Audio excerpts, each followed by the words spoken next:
Hello friends and welcome to my channel.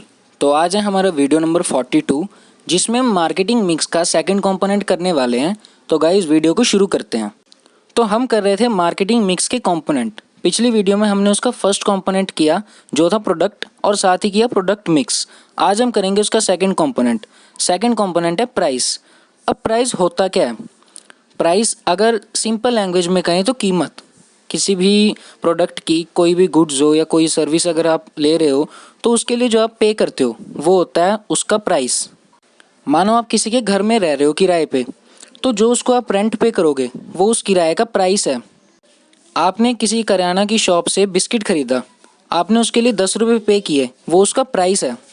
आप school में पढ़ते हो, जो उसके लिए आप फीस पे करते हो वो उसका प्राइस है। So price is the amount that the buyer pay to the seller for the goods or services purchased, or it is the monetary compromise that a buyer makes to purchase a product। और जब आप अपने product का price set करते हो तो उस process को कहते हैं प्राइसिंग। अब जब आप किसी प्रोडक्ट का प्राइस सेट कर रहे हो तो उसके लिए आपको कुछ फैक्टर्स को ध्यान में रखना पड़ता है, उन्हें एनालाइज करना पड़ता है। देखते हैं गाइस वो फैक्टर्स कौन कौन से होते हैं। पहला फैक्टर आता है प्राइसिंग ऑब्जेक्टिव्स, यानी आप जो प्राइस सेट कर रहे हो अपने प्रोडक्ट का, आपका ऑब्जेक्टिव क्या है। अब जनरली हर एक कंपनी चाहती है कि वो प्रॉफिट कमाए अपने गुड्स एंड सर्विसेज की सेल से। इसके लिए वो चाहेगी कि वो ज़्यादा प्राइस रखे अपने प्रोडक्ट का। लेकिन इसके लिए ये भी ज़रूरी है कि पहले उसको ये देख लेना चाहिए कि वो शॉर्ट रन में प्रॉफिट ज़्यादा गेन करना चाहती है या लॉन्ग रन में बने रहना चाहती है।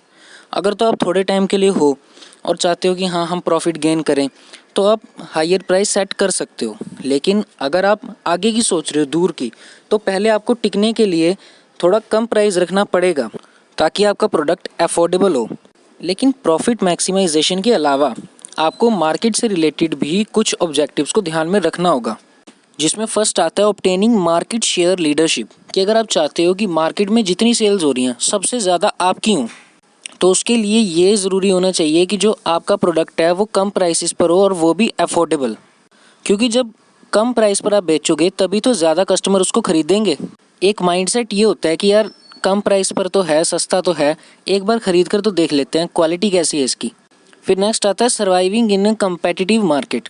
कि अभी आपका मेन ऑब्जेक्टिव है कि हमें पहले टिकना है मार्केट में। प्रॉफिट बाद में कमाए जा सकते हैं लेकिन इसके लिए ज़रूरी है कि सर्वाइव करें। तो उसके लिए क्या करती है कंपनी, डिस्काउंट्स देने लग जाती है या बाकी कुछ बेनिफिट्स अपने कस्टमर को, और साथ ही अपने प्रोडक्ट को जितना हो सके सस्ता बेचती है। थर्ड आता है अटेनिंग प्रोडक्ट क्वालिटी लीडरशिप। कि अगर आप चाहते हो कि आपका प्रोडक्ट टॉप मोस्ट क्वालिटी का हो तो उसके लिए आपको पहले रिसर्च करनी पड़ेगी मार्केट में। आप देखोगे कि आपकी कॉम्पिटिटर कैसा प्रोडक्ट बना रहे हैं और फिर आपको ये इंश्योर करना होगा कि जो प्रोडक्ट अब आप बनाओगे उसकी क्वालिटी सबसे बेस्ट हो, उनसे अच्छा बनाओ।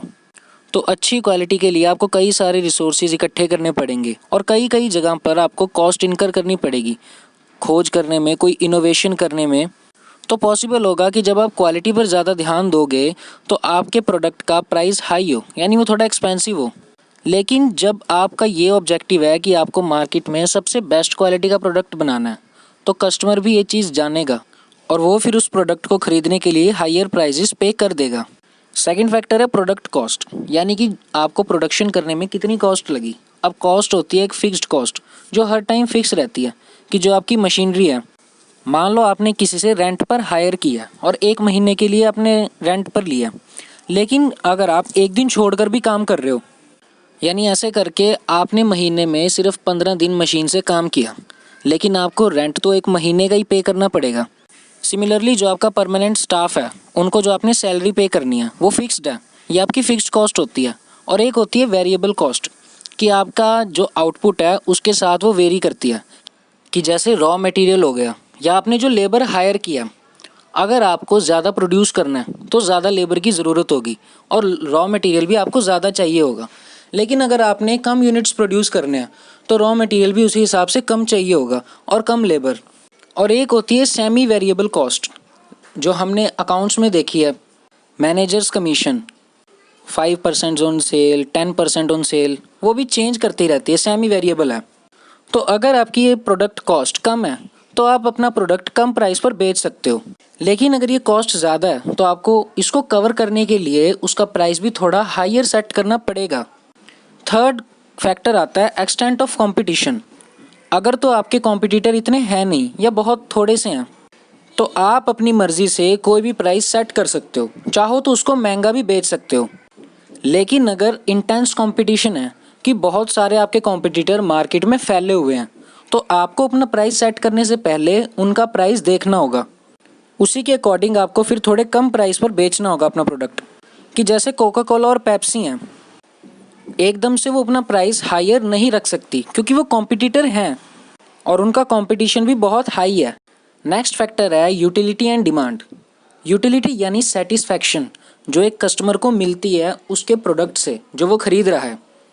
अब जिनको ड्रिंकिंग की या फिर स्मोकिंग की हैबिट एक डेवलप होगी, एडिक्शन है उनको, अब उनको उससे बहुत सेटिस्फैक्शन मिलती है, बहुत अच्छा लगता है उन्हें स्मोकिंग करना या ड्रिंकिंग करना, तो उनके लिए उसकी यूटिलिटी बहुत हाई है। आप उसको महंगे प्राइस पर भी बेच दो तो वो खरीदेंगे ज़रूर।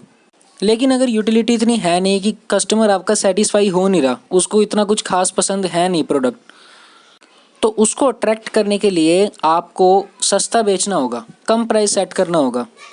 और डिमांड कि कितनी इलास्टिक है डिमांड, प्राइस आप बढ़ा रहे हो या कम कर रहे हो उससे कितना फ़र्क पड़ रहा है डिमांड पर, यह भी एक इम्पॉर्टेंट फैक्टर है। अब अगर तो किसी प्रोडक्ट के सब्स्टिट्यूट अवेलेबल हैं, कोई ऑल्टरनेटिव हैं, लाइक टी का कॉफ़ी है, अगर आपने चाय का प्राइस बढ़ाया तो लोग कॉफ़ी ख़रीद लेंगे, या अगर कॉफ़ी का प्राइस बढ़ाया तो लोग चाय ख़रीद लेंगे। तो ऐसे केस में आप महंगा नहीं बेच सकते, आपको कम प्राइस पर ही बेचना होगा। लेकिन अगर कोई ऐसा प्रोडक्ट है जिसके सब्स्टिट्यूट हैं ही नहीं तो आप उसको एक हाई प्राइस पर बेच सकते हो। फिर नेक्स्ट आता है मार्केटिंग मेथड्स यूज्ड, कि आपने अपने प्रोडक्ट की मार्केटिंग करने के लिए अगर तो आपने एडवर्टीज़मेंट की या फिर फ्री होम डिलीवरी कर रहे हो आप, तो ये हैं एक्सपेंसिव टेक्निक्स, क्योंकि एडवर्टीज़मेंट करने में बहुत पैसा लगता है ताकि इससे मास रीच हो सके, तो इससे कॉस्ट भी आपकी बढ़ जाती है। तो इस कॉस्ट को कवर करने के लिए आपको ज़्यादा प्राइस रखना पड़ता है अपने प्रोडक्ट का। लेकिन अगर आप फ्री होम डिलीवरी प्रोवाइड नहीं कर रहे, आफ्टर सेल सर्विस या फिर सेल्स प्रमोशन की कोई ऐसी एक्सपेंसिव टेक्निक यूज़ नहीं कर रहे, तो आप अपने प्रोडक्ट को कम प्राइस पर बेच सकते हो। लास्ट पॉइंट आता है गवर्नमेंट एंड लीगल रेगुलेशंस। अब कई बार क्या होता है कि कुछ कंपनी बेईमानी करती हैं, ज़्यादा प्रॉफिट कमाने के लिए अपने प्रोडक्ट को बहुत ही महंगा बेचते हैं, या फूड एडल्ट्रेशन कर दी या फिर और कोई अनफेयर ट्रेड प्रैक्टिसेस कर देते हैं। तो इस केस में गवर्नमेंट को इंटरफेयर करना पड़ता है ताकि मिडिल क्लास और पुअर पीपल सफ़र ना करें।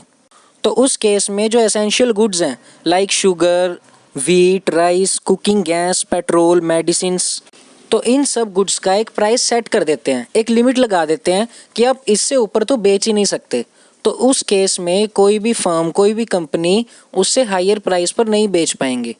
तो अगर आप चाहते हो कि गवर्नमेंट इंटरफेयर ना करे तो पहले ही आपको कम प्राइस पर या अकॉर्डिंगली जो उसका फेयर प्राइस है उसकी क्वांटिटी के अकॉर्डिंग उस प्राइस पर आपको बेचना चाहिए अपने प्रोडक्ट को। तो ये थे important decisions regarding price of a product, जिसको हम प्राइस मिक्स कहते हैं। नेक्स्ट वीडियो में हम इसका थर्ड कंपोनेंट करेंगे। आई होप आपको अच्छे से समझ आ गया होगा। तो आप वीडियो को लाइक ज़रूर कर दीजिए और वीडियो को शेयर भी कर दीजिए अपने सभी फ्रेंड्स में। और गाइज़ मेरे चैनल को सब्सक्राइब भी कर दीजिए। बहुत मेहनत लगता है एक वीडियो को बनाने में।